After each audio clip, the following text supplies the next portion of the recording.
барланып тұр. Әрқайсының жауап берген сұрақтарыңа жұлдыз бен зымыран алып, сабақ соңында ғарыш әлеміне самғайтын боламыз.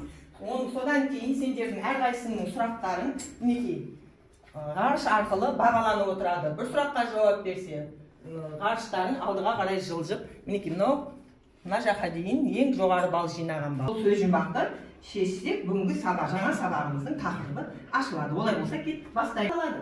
Ғарыш Жегасын. Өте жақсы. жер төресі бар. Жердің серігі қалай аталады? Барлығымыз біледі екенбіз, иә? Күн жүйесіндегі 6-шы планета. Сатурн. Айтасың. Келесі сұрақ. Ғаламшар деген сөз шықты. Бүгінгі сабағымыз осы біздің алып ғаламшарларымыз жайлы болады екен.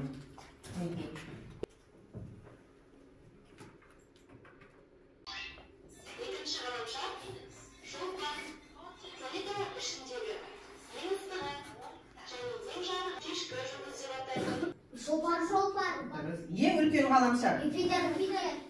Ең үлкен тау, әлем жанартауы қай планета? Марста, иә. Оның биіктігі қанша? 256 Дұрыс айтасыздар, иә. Қай ғаламшарда улы атмосфера бар? Шолпан. Дұрыс айтасыздар, иә. Тірі серігі. Ай. Астрономия ғылымы нені зерттейді?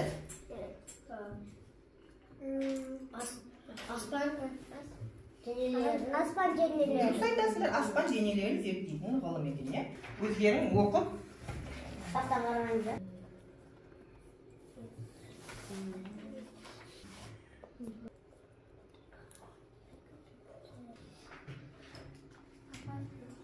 ғалымдар осының ішінде телескоптардың көмегімен аспан әлемін, жұлдыздарды, айды, күнді бәрін осымен зерттейді балалар. Жер күнді айналады екен, мына планетаның барлығы балалар, мына күнді айналады екен, күнді айналады екен мінекей.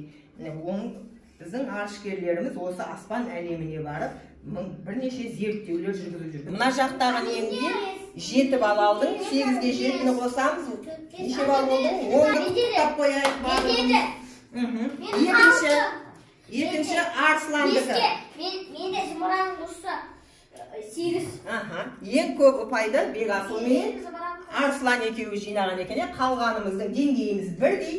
Ғарыштарыңды қолдарыңа ұстанды, бір қолыңа жұлдызыңды ұста, бір қолыңа ғарышыңды ұста.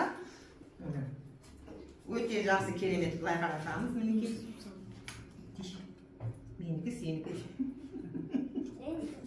Мінекей, керемет. Біздің екі болашақ ғарышкеріміз. Сендерге сәттілік. Келесі жолы сабақта да осындай жақсы белсенділік танытып сабаққа қатысуларына тілектеспін.